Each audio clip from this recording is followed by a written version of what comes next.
When I returned from a business trip, I found my house empty, with a note signed by my daughter-in-law. "We moved to Italy and the money from the furniture will support us." When they tried to board, they had a surprise. Subscribe to the channel for more stories like this and comment the city you're watching from. The silence hit me first, not the comfortable quiet of a home waiting for its owner to return, but the hollow, echoing emptiness of a place that had been stripped bare. My key turned in the familiar lock, but nothing else was familiar. The hallway that should have welcomed me with the warm scent of vanilla candles and the soft hum of life instead greeted me with the stark smell of cleaning products and an emptiness that made my chest tighten. "Hello?" I called out, my voice bouncing off bare walls. "Marcus? Claire?" No answer. Just the cruel echo of my own confusion. I dropped my suitcase by the door and walked deeper into what had been my home for 37 years. The living room was completely empty. The couch where I'd rocked Marcus as a baby, gone. The coffee table where Claire and I had planned her children's birthday parties, vanished. Even the family photos that had lined the mantelpiece, the ones showing 4 generations of love and laughter, had disappeared without a trace. My legs felt weak. I gripped the doorframe, trying to make sense of what I was seeing. Maybe there had been a flood. Maybe they'd moved my things to storage while repairs were being done. There had to be an explanation. That's when I saw it. A single sheet of paper, folded neatly and placed where my favorite armchair used to sit. My name was written on it in Claire's distinctive handwriting. With trembling fingers, I picked it up and unfolded it. "Dear Cheryl, we've decided to start fresh in Italy. The money from selling your furniture and belongings will help us get established. Don't try to contact us. We need space to build our life without interference. Claire." I read it 3 times before the words sank in. Then I sank to the floor myself, the paper fluttering from my numb fingers. They had sold everything. Everything. Not just moved it or stored it, but sold it. The dining room table where we'd shared thousands of meals. The rocking chair where I'd sung lullabies to their children. The bedroom set that had belonged to my late husband Robert, the only physical connection I had left to 42 years of marriage. I crawled to the kitchen, hoping desperately that maybe they'd left something. Anything. But the cabinet stood open and empty, the refrigerator unplugged and gaping. Even the small collection of coffee mugs I'd gathered over the years, each one a memory from a vacation or a gift from the grandchildren, had been cleared out. The pain in my chest was physical now, a crushing weight that made it hard to breathe. I sat on the cold kitchen floor, surrounded by the echoes of a life that had been erased, and tried to understand how I'd gotten here. Claire had been my daughter-in-law for 15 years. When Marcus first brought her home, I'd been thrilled. She was beautiful, confident, and seemed to adore my son. I'd welcomed her with open arms, treating her like the daughter I'd never had. When they got married, I'd helped plan the wedding. When they had children, I'd been there for every midnight feeding, every scraped knee, every school play. Or so I thought. Looking back now, with the cruel clarity that comes with betrayal, I could see the signs I'd missed. The way Claire's smile never quite reached her eyes when she looked at me. How she'd subtly redirect conversations when I offered advice. The way she'd schedule family gatherings and then mention them to me almost as an afterthought, as if my presence was optional rather than expected. I'd chalked it up to normal adjustment issues. Every family had them, didn't they? I'd tried harder to be the mother-in-law she needed. When she complained that the house was too small for growing family, I'd suggested they move in with me temporarily while they saved for something bigger. When that temporary arrangement stretched into 3 years, I'd never complained, even when my quiet retirement became chaotic with the sounds of children and the stress of a young family. I'd cooked their meals, watched their children, helped with homework, and cleaned up after everyone without a word of protest. I thought I was building relationships with my grandchildren. I thought I was being helpful, but Claire's note made it clear what she'd really thought of my efforts. Interference. I pulled myself up from the kitchen floor and walked through the rest of the house, cataloging the devastation. My bedroom, empty. Except for carpet indentations where my furniture had stood. The guest room that had been converted into a playroom for the grandchildren, stripped of every toy and book. Even the basement, where I'd stored Christmas decorations and photo albums spanning decades, had been cleared out completely. They'd taken everything and left me with nothing but 4 walls and the crushing realization that I'd been living a lie. My phone buzzed in my purse. For a wild moment, I thought it might be Marcus, calling to explain that this was all a terrible mistake. But it was just a text from the airline, thanking me for flying with them and hoping I'd had a pleasant business trip. Pleasant. I almost laughed, but I was afraid it would come out as a sob. I'd spent 5 days in Chicago, finalizing a contract that would secure my company's expansion into 3 new markets. 5 days of meetings and presentations and celebrations. 5 days during which my own family had systematically erased me from existence. The irony wasn't lost on me. While I'd been securing the future of a business that employed 300 people, my own family had decided I had no future with them. I walked back to the living room and sat down on the floor where my couch used to be. The hardwood was cold. Through my dress, a physical reminder of how empty everything had become. I closed my eyes and tried to remember the last conversation I'd had with Marcus before I left for Chicago. He'd seemed distant, distracted. When I'd hugged him goodbye, he'd pulled away quickly, muttering something about needing to get the kids ready for school. Claire had been upstairs, claiming she had a headache.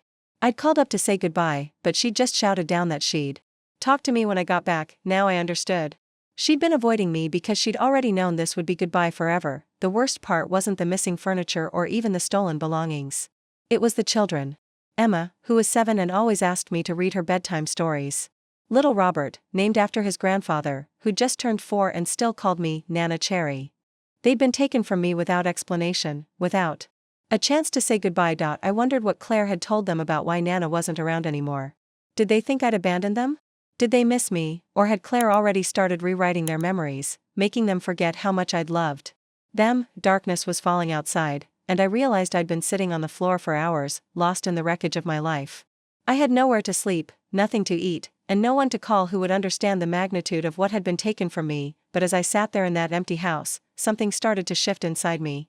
Beneath the devastation and betrayal, a small flame of something else began to flicker. It wasn't anger exactly, not yet.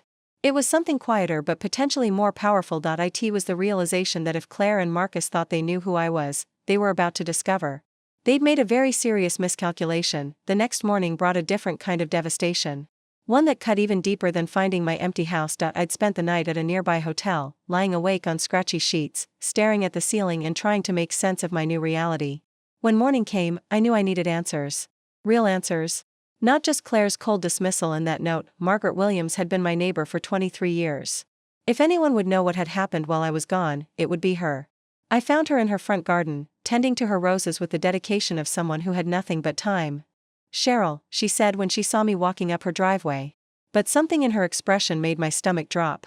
It wasn't the warm greeting I was used to. Instead, there was pity in her eyes, and something else. Embarrassment. "Margaret, I need to know what you saw while I was away," I said, trying to keep my voice steady. "Did you see them loading a moving truck?" She set down her pruning shears and brushed the dirt from her gardening gloves, avoiding my eyes. "Oh honey," she said softly. "I was wondering when you'd be back." "What did you see?" I pressed. Margaret glanced around as if checking to make sure no one else was listening. "They had an estate sale company come in on Wednesday. Big trucks, lots of people going through your things." I thought, well, Marcus told everyone you were moving to a retirement community. Said you'd asked them to handle the sale because it was too emotional for you to deal with yourself. The lie hit me like a physical blow. He told people what? That you were having some memory problems and had decided you needed more care than they could provide at home. He seemed really broken up about it, honestly. Said it was the hardest decision the family had ever made.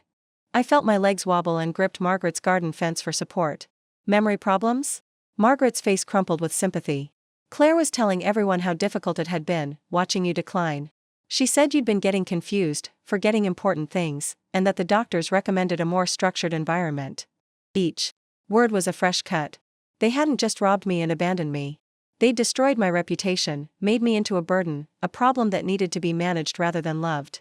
"Margaret, I don't have memory problems. I just got back from a business trip to Chicago. I was negotiating contracts worth millions of dollars." She looked genuinely confused. "Business trip? But Claire said you'd been in the hospital for tests. What else did she tell people?" Margaret shifted uncomfortably. "Maybe we should go inside for this conversation." We sat in her living room, surrounded by the comfortable clutter of a life well lived. Everything I'd lost was represented here. Family photos, collections built over decades, furniture that held memories. I tried not to think about strangers pawing through my own treasures, deciding what they were worth. Claire organized a little neighborhood gathering last month. Margaret began reluctantly. Said she wanted to prepare everyone for some changes. She talked about how hard it had been, living with someone whose mental state was deteriorating. I gripped my coffee cup so hard I was surprised it didn't shatter. "What specifically did she say?" "That you'd been getting paranoid, accusing her of moving your things or stealing money. That you'd wake up in the middle of the night, confused about where you were. She said the doctors warned that it might get worse, maybe even dangerous." The manipulation was so thorough, so carefully crafted, that I had to admire its viciousness even as it destroyed me. Claire had created an entire narrative that painted me as a tragic figure whose family was making a heartbreaking sacrifice. No one would question why they'd left so suddenly. No one would blame them for needing to start fresh, away from the burden of caring for a declining relative. She seemed so devoted to you, Margaret continued. Always talking about how guilty she felt, like she wasn't doing enough. The way she cried when she talked about having to sell your things, we all felt so sorry for her. Cried. Claire had actually cried while discussing the sale of my belongings. I wondered if those tears had been real, or just another part of the performance. Did anyone ask to speak with me directly? To hear my side of things? Margaret's silence told me everything I needed to know. Claire said you were having good days and bad days, but that on the bad days you got very upset if people questioned your version of things. She asked us to just be supportive and not confuse you with too many conflicting stories. So anyone who might have wanted to check on me directly had been discouraged from doing so. Claire had built a fortress of lies around my supposed condition, making herself the gatekeeper of information and the heroic caregiver making impossible choices. Where did everyone think I was during the sale? At a respite care facility, getting evaluated for permanent placement. Claire said it was important to handle everything while you were in a stable environment, so you wouldn't have to relive the trauma of losing your independence. I set down my coffee cup with shaking hands. The story was perfect. Every detail anticipated any questions that might arise. Anyone who saw the estate sale would assume it was a necessary step taken by a loving family dealing with an impossible situation. I need to know something else, Margaret. In all these conversations, did Marcus seem like he believed what Claire was saying? She considered this carefully. He looked tired, stressed. But he never contradicted anything she said. If anything, he seemed grateful that she was handling the communication with neighbors. Said it was too hard for him to talk about. So either Marcus had been completely fooled by his wife's manipulation, or he'd been an active participant in it. Either possibility made my heart ache. Did they say anything about where they were going? Just that they needed a fresh start somewhere Claire's family could help with your care. She mentioned something about a facility in Italy that specialized in your type of condition. Another lie. Claire's family wasn't in Italy. Her parents lived in Arizona, and she had no relatives overseas that I knew of. But the story gave their departure a sense of urgency and noble purpose. When I left Margaret's house, I felt hollowed out in a way that had nothing to do with my empty home. They'd stolen more than my possessions. They'd stolen my reputation, my relationships with neighbors, even my basic dignity. Everyone in the neighborhood now thought of me as a pitiable figure whose own family had been forced to make heartbreaking decisions about my care. I walked back to my empty house and stood in the driveway, looking at it with new eyes. It wasn't just empty. It was evidence of my supposed decline, my family's sacrifice, Claire's noble suffering. My phone rang, startling me out of my thoughts. The caller ID showed a number I didn't recognize. Is this Cheryl Morrison? The voice was professional, businesslike. Yes. This is Janet from Serenity Estate Sales. I wanted to follow up about the items we couldn't sell from your recent estate sale. Your daughter-in-law asked us to donate them to charity, but we like to confirm these decisions with the primary owner when possible. I closed my eyes. Even now, days later, the machinery of my erasure was still grinding forward. What items? Mostly personal papers, photo albums, some jewelry that didn't have much resale value. We have them in our storage facility if you'd like to retrieve them. Photo albums. The only remaining proof of the life I'd built, the memories I'd made, the family I'd loved. Claire hadn't even wanted those. Yes, I said, my voice barely above a whisper. I'll be there this afternoon. After I hung up, I sat down on my front steps and finally allowed myself to cry. Not the shocked tears of yesterday, but the deep, wrenching sobs of someone who'd just realized the full extent of their betrayal. But as I cried, that small flame I'd felt flickering the night before grew a little stronger. Because Janet had called me the primary owner. And somewhere in this web of lies and manipulation, Claire had made a crucial mistake. She'd assumed she knew everything about me. She'd assumed I was exactly who I appeared to be, a 65-year-old widow living on a pension, dependent on her family's goodwill for survival. She had no idea how wrong she was. The photo albums sat stacked on my hotel room desk like accusations. For decades of memories reduced to cardboard boxes that an estate sale company had deemed worthless. I'd spent the afternoon retrieving them from storage, along with a shoebox of jewelry that Claire apparently hadn't thought was valuable enough to steal. She'd been wrong about that too, but then again, she'd been wrong about many things. I opened the first album with trembling fingers. There was Marcus at 6 months old, toothless and giggling in his high chair. Robert holding him on his first birthday, both of them covered in chocolate cake. Page after page of a life filled with love, laughter, and the kind of simple happiness That seems impossible to lose until it's gone, but as I flipped through the years, I started seeing things differently. The gradual shift after Robert died, when I'd thrown myself into being the perfect grandmother to fill the void. The photos from Marcus and Claire's wedding, where I'd paid for the flowers because they were just starting out. Pictures of family. Vacations that I'd funded, birthday parties I'd organized, Christmas mornings where 90% of the gifts under the tree had come from me. I'd been so desperate to matter, to be needed, that I'd never noticed I was enabling my own erasure. The worst part was finding the album Claire had made for their 5th anniversary. Page after page of family moments, carefully curated to tell the story of their perfect life. I appeared in maybe 3 photos out of 50, always in the background, always peripheral. Even in my own home, I'd been edited out of their narrative.my. Phone had been ringing constantly for 3 days. Numbers I didn't recognize, probably reporters who'd somehow gotten wind of my situation. I'd stopped answering after the second call from someone claiming to be from a local news station, wanting to do a story about elder abuse. The last thing I needed was to become some pathetic news story about a grandmother abandoned by her ungrateful family, but there was one call I couldn't ignore forever. Dr. Sarah Chen had been my therapist for 6 months, helping me navigate the loneliness that had crept in after Robert's death. I'd canceled our appointments when I left for Chicago, promising to reschedule when I returned. She'd been leaving gentle voicemails for 3 days. "Cheryl," she said when I finally answered. "I've been worried about you. Are you alright?" The simple question broke something inside me. "No," I whispered. "I'm not alright at all. Can you come in today? I have an opening this afternoon." Dr. Chen's office had always felt like a sanctuary, with its soft lighting and comfortable chairs that seemed designed to absorb pain. Today, though, even her gentle presence couldn't ease the ache in my chest. "Tell me what happened," she said. Simply, the whole story poured out of me. The empty house, the cruel note, Margaret's revelations about the lies Claire had spread. Dr. Chen listened without interruption, her expression growing more troubled as I continued. "I keep wondering if they were right," I said when I'd finished. "Maybe I was interfering. Maybe I was too much of a burden. Maybe this is what I deserved." "Cheryl, stop." Her voice was firm in a way I'd never heard before.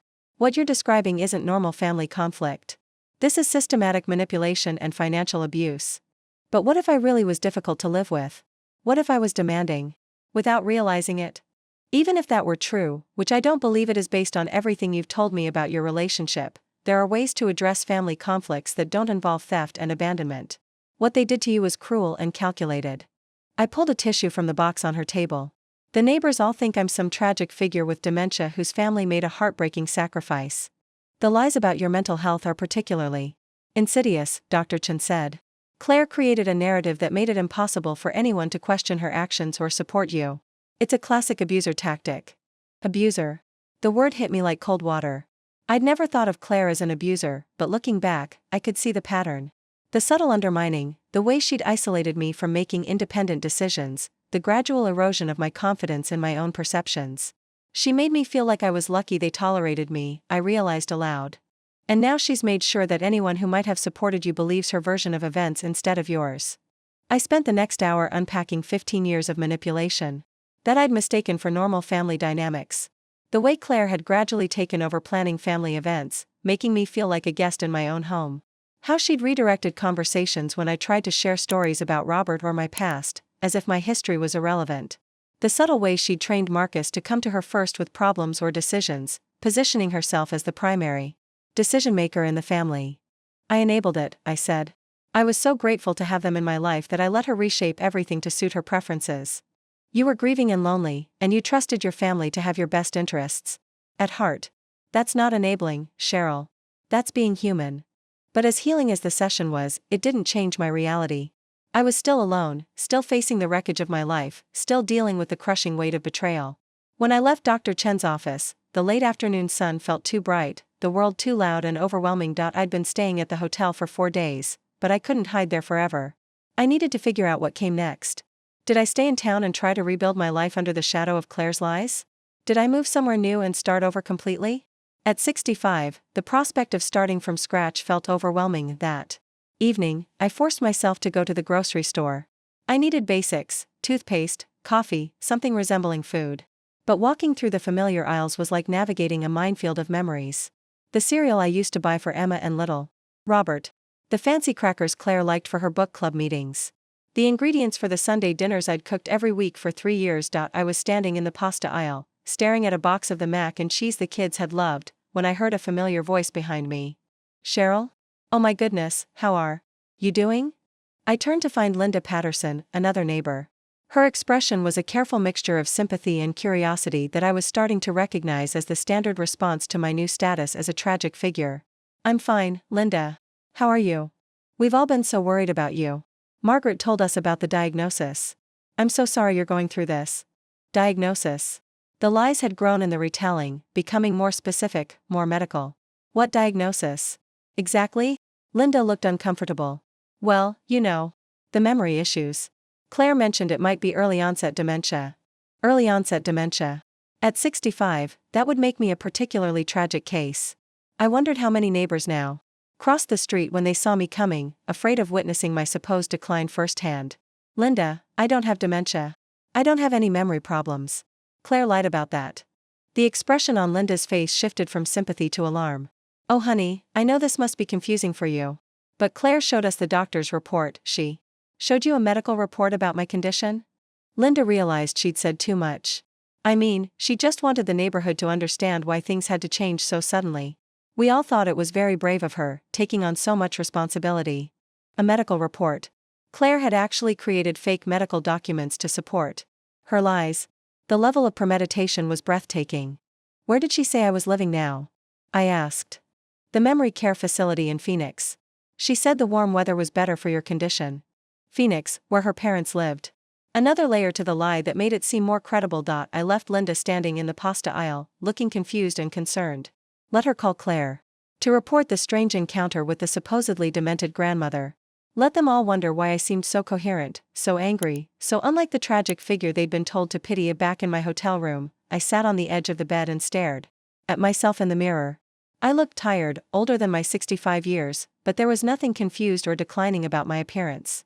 I was sharp, articulate, and increasingly angry. Claire had created an entire alternate reality in which I was the problem that needed to be solved. She'd made herself the hero of a story about a devoted daughter-in-law making painful sacrifices. She'd turned my neighbors into witnesses to her nobility and my tragedy, but she'd made one crucial mistake in crafting her perfect lie. She'd assumed that her version of who I was matched who I really was.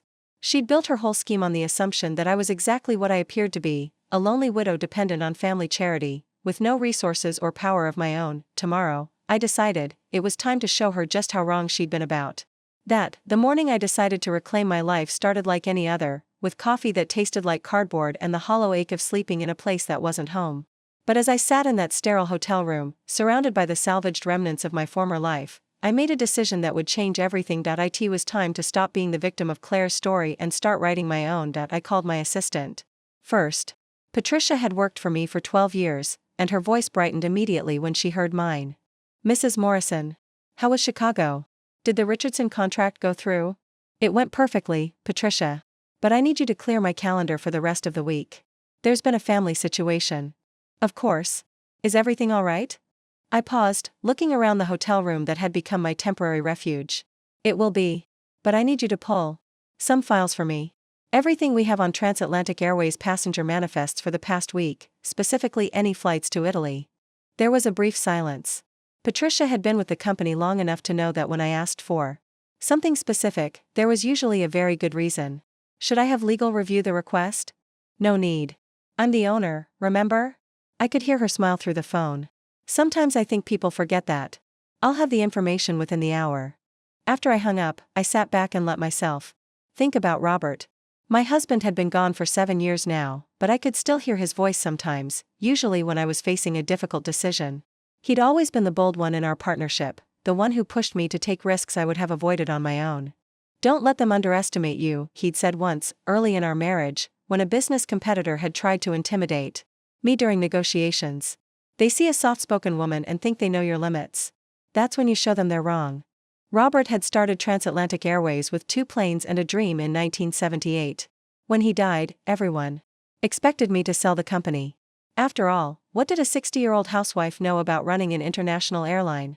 The board of directors had even prepared a generous offer, assuming I'd want to cash out and enjoy a comfortable retirement. Instead, I'd spent the past 7 years learning everything I could about the aviation industry, working 18-hour days, and growing the company into one of the most successful regional airlines in North America. We now operated 63 planes, employed over 4,000 people, and had just secured contracts that would double our European routes within 2 years, but I'd kept my role quiet, working mostly behind the scenes, letting my executive team handle public appearances and media interviews. It wasn't out of modesty. It was because I'd learned that being underestimated was often an advantage in business negotiations. Let them think you're just the grieving widow who inherited a company. Let them assume you don't understand the technical details. Then show them exactly how wrong they are. For Claire and Marcus had been living in my house for 3 years, and in all that time, they'd never once asked me about my work. When I mentioned business trips, they assumed I was traveling for some minor clerical job. When packages arrived addressed to me from lawyers and contractors, they never questioned what they might contain. When I spent hours on conference calls, they treated it like a hobby that kept me busy. They'd seen exactly what I'd allowed them to see, a lonely widow grateful for their company, living modestly on what they assumed was her late husband's pension. The irony was that I'd been protecting them without realizing it. By keeping my business success private, I'd shielded them from the pressure and expectations that might have come with being associated with a multi-million-dollar company.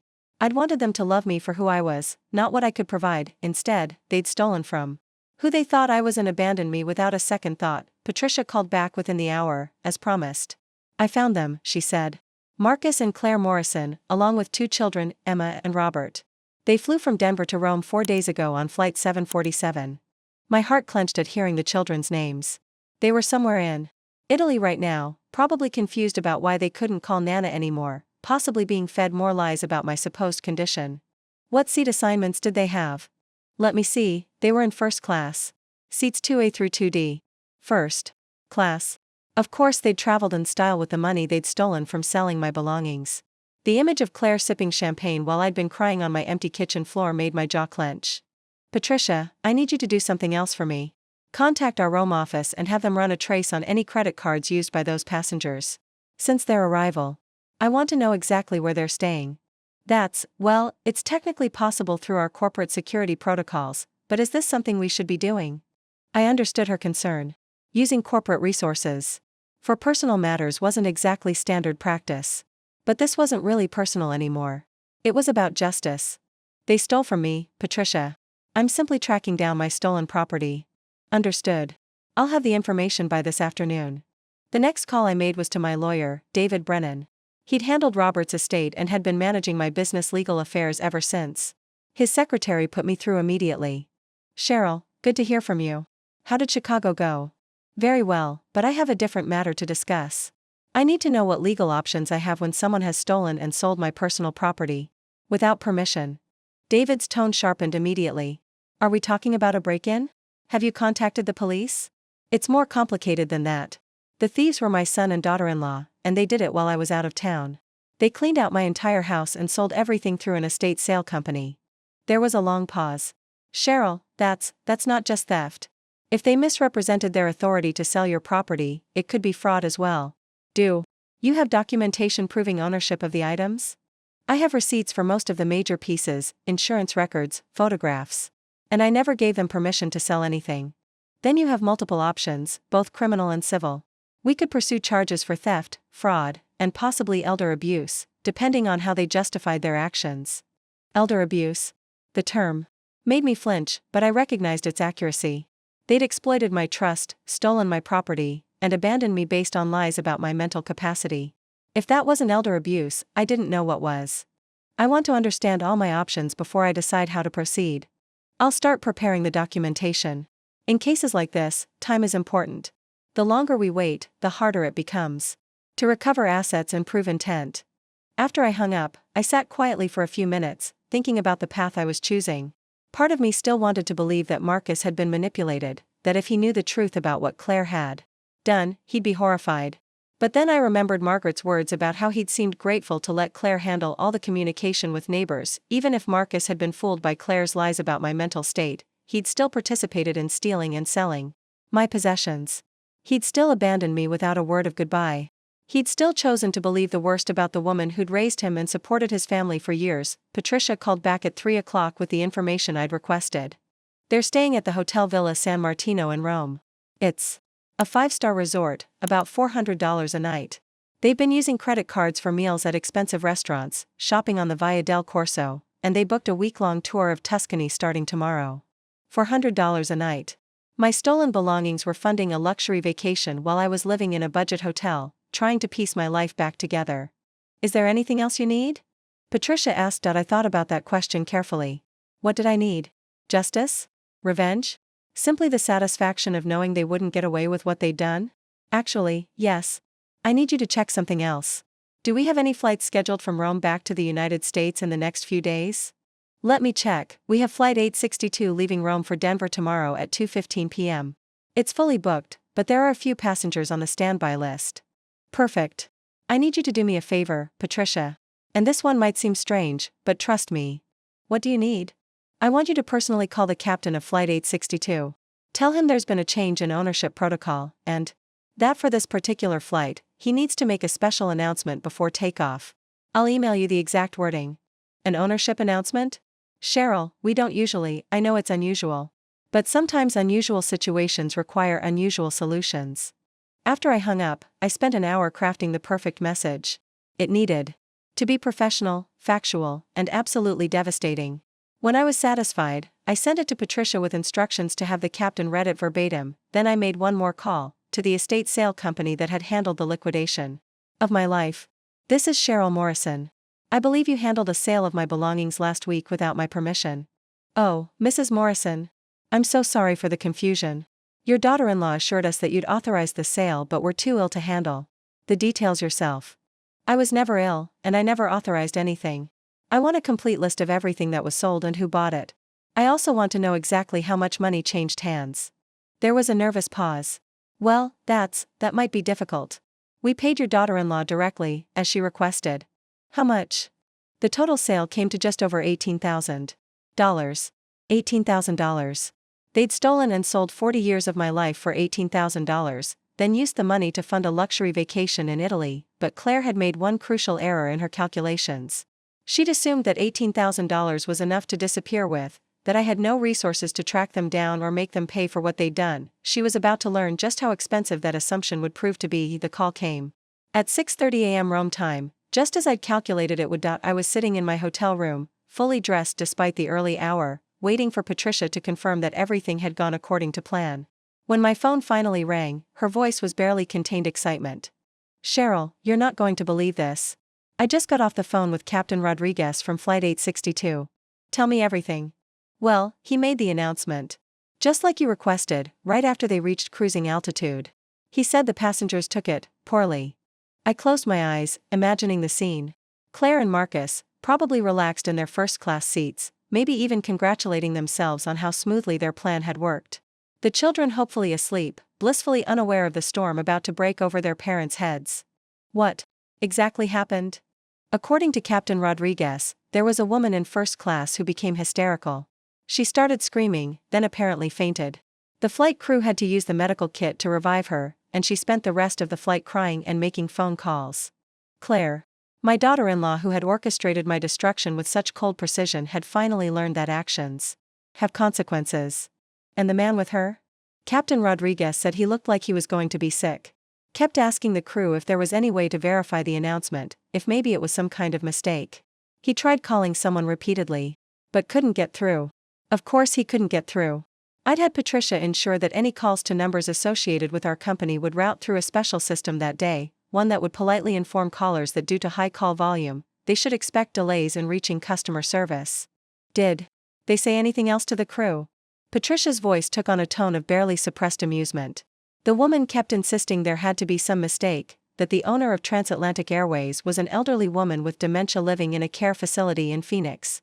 She demanded to speak to whoever was really in charge. The irony was perfect.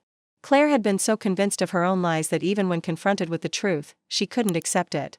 She'd created such an elaborate fiction about my supposed mental decline that she genuinely believed her own story. What about the children? Captain Rodriguez said they seemed confused but okay.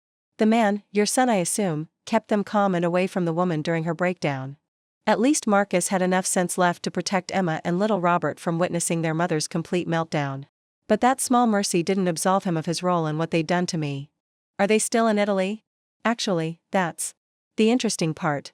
Our Rome office reported that they checked out of their hotel this morning, about 3 hours after the flight landed. They booked the next available flight back to the United States. So they were running. The luxury vacation, funded by my stolen belongings, had been cut short by the crushing realization of what they'd done. I wondered if they were finally starting to understand the magnitude of their mistake. Patricia, I need you to do one more thing for me. Contact our Denver office and have them monitor all incoming flights from Rome for the next 48 hours. If Marcus and Claire Morrison appear on any passenger manifests, I want to be notified immediately. Consider it done. Cheryl, can I ask you something? Of course. How long have you been planning this? I thought about that question. The truth was, I hadn't planned any of it, not really. When I'd found my empty house and read Claire's cruel note, I'd been destroyed, genuinely broken by their betrayal. But somewhere in that devastation, something else had begun to grow. Not just anger, though there was plenty of that. Something colder and more calculating. I wasn't planning anything, I said finally. I was just tired of being underestimated. After I hung up with Patricia, I allowed myself a small smile. It was the first time I'd smiled since returning from Chicago, and it felt strange on my face, like a muscle I'd forgotten how to use. The phone rang again almost immediately. This time, the caller ID showed a number I recognized but hadn't seen in months. Marcus. I let it ring 4 times before answering, wanting him to feel the weight of those seconds. Hello, Marcus. Mom. His voice was strained, barely above a whisper. Mom, we need to talk. Do we? Because the last communication I received from your family suggested that you needed space to build your life without interference. Please, Mom. I know how this looks, but you have to understand. What do I need to understand, Marcus? That you believed your wife when she told everyone I had dementia? That you participated in selling my belongings without my permission? That you took my grandchildren away without even saying goodbye? Claire said you were sick. She showed me doctor's reports, medication lists. She said the doctors recommended a care facility, that it would be dangerous for you to live alone. And you never thought to speak to me directly about any of this? There was a long pause. She said it would upset you, that confronting you about your condition could make it worse. I thought I was protecting you. You thought $18,000 in stolen goods would protect me. We didn't know you owned an airline. The words exploded out of him, raw and desperate.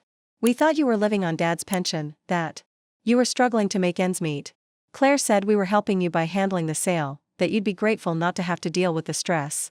So you decided to steal from who you thought was a poor, confused old woman. That makes it better? No. I mean, God, Mom, when you put it like that. How would you put it, Marcus? Another silence, longer this time.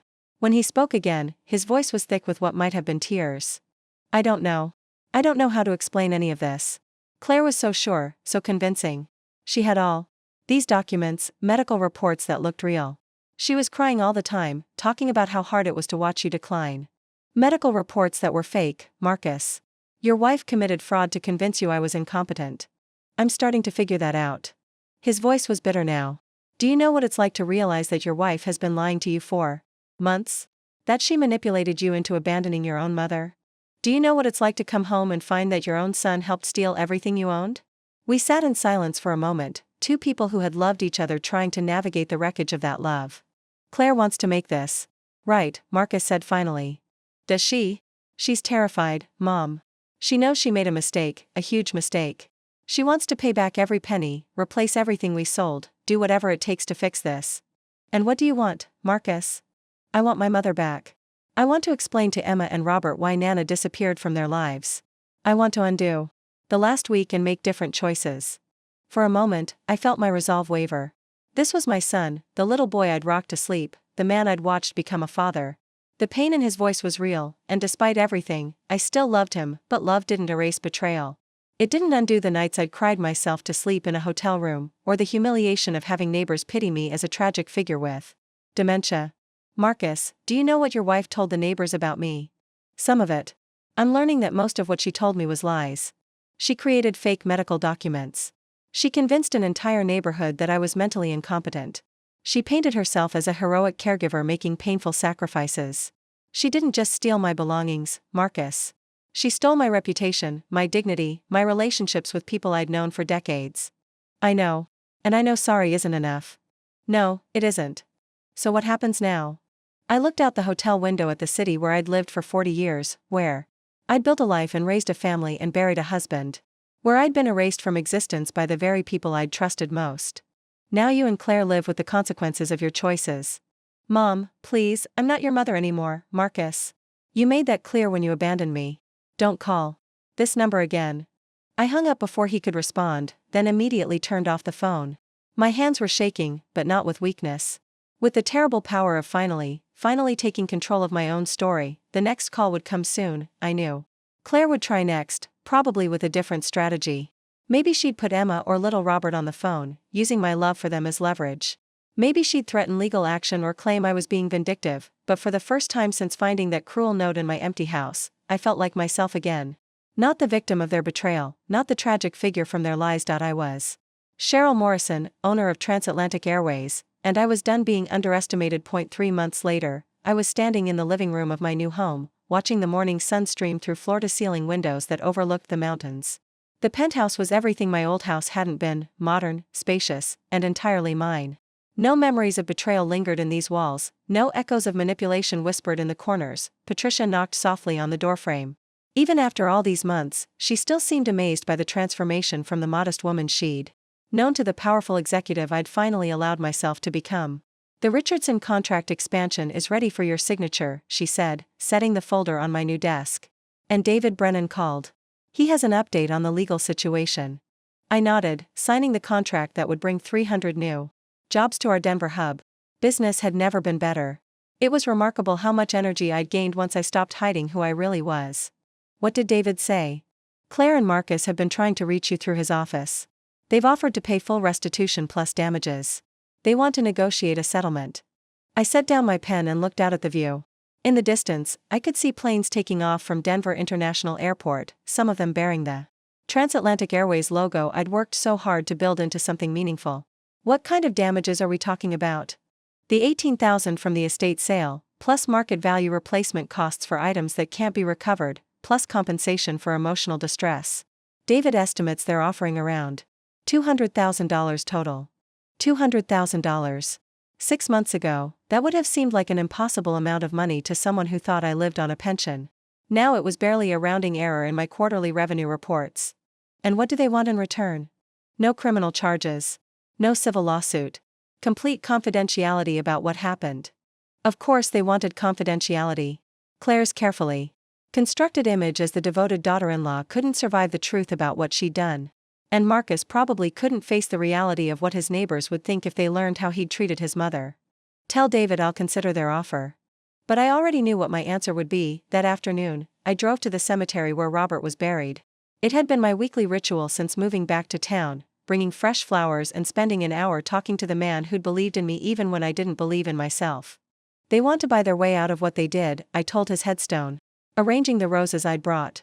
$200,000 to pretend none of it ever happened. The wind rustled through the trees, and I could almost hear Robert's voice in response. He'd never been impressed by people who thought money could erase bad behavior. He'd taught me that real character was revealed not in grand gestures, but in small daily choices to do right by the people you claim to love. "I think you'd be proud of how I handled it," I continued. "I didn't scream or rage or try to destroy them. I just stopped pretending to be smaller than I am." A young couple walked past, holding hands and carrying flowers to another grave. They reminded me of Marcus and Claire in their early days, when I'd been so hopeful that I was gaining a daughter, not losing a son. That evening, I called David Brennan. "I've decided about the settlement offer. And I'm declining it." There was a pause. "Cheryl, I have to advise you that this is a generous offer. If we go to trial, there's no guarantee we'd recover more than this, and it would be a public spectacle." "I'm not declining it because I want more money, David." "Then why?" I thought about how to explain it. How do you tell someone that some violations can't be healed with money? That the price of betrayal isn't financial, it's the breaking of something that can never be fully repaired? Because they're not sorry for what they did. They're sorry they got caught. They're sorry there were consequences. They want to pay money to make their guilt go away, but they don't actually understand why what they did was wrong. "What do you want to do instead?" "Nothing. I want to do nothing at all."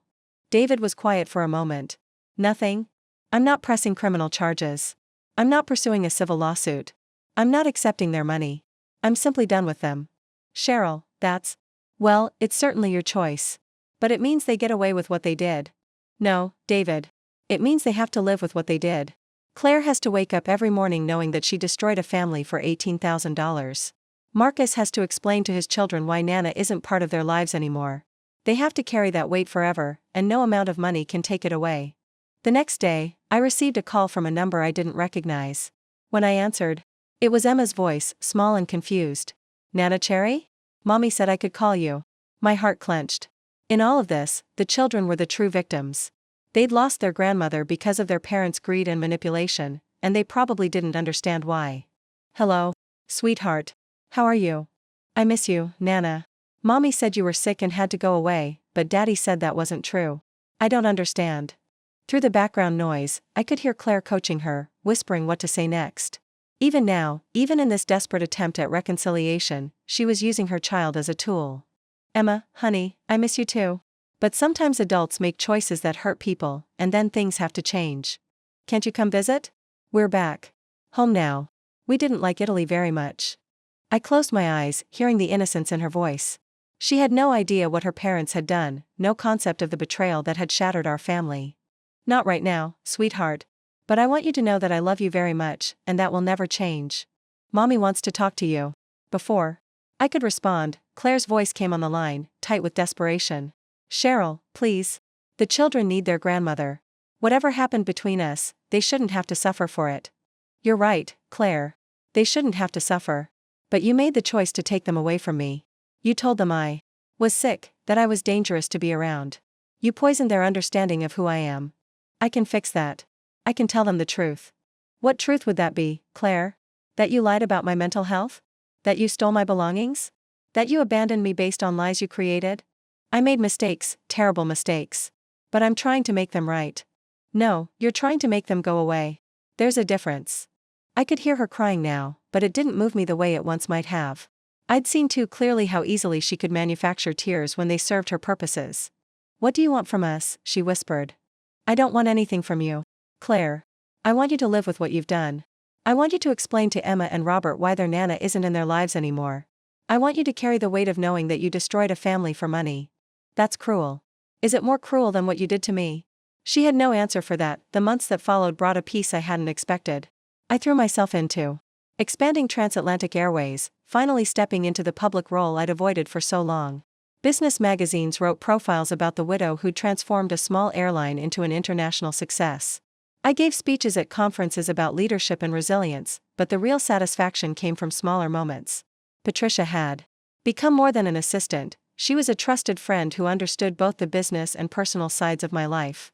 I'd developed relationships with several of my senior executives, people who valued my expertise and treated me as the accomplished professional I'd always been. I bought a house in the mountains, a place where I could retreat on weekends and remember who I was when I wasn't defined by other people's expectations. I traveled to places Robert and I had always talked about visiting but never found the time for the first time in 7 years. I wasn't living in the shadow of grief or in the smaller space that other people's limitations had created for me. 6 months after declining their settlement offer, I received one final communication from Marcus and Claire. It wasn't a phone call or a legal document. It was a letter, handwritten, addressed simply to Mom. I almost threw it away without reading it, but something made me open it instead. Dear Mom, we know we don't deserve your forgiveness, but we needed you to know that we understand now what we took from you. It wasn't just furniture or belongings. It was your trust, your place in the family, your relationship with the grandchildren who love you. Claire has been getting help, real help, to understand why she did what she did. I've been getting help too, to understand why I let it happen. We're not asking for another chance. We're just asking you to know that we're sorry, truly sorry. In a way that goes deeper than money or legal settlements. The children ask about you every day.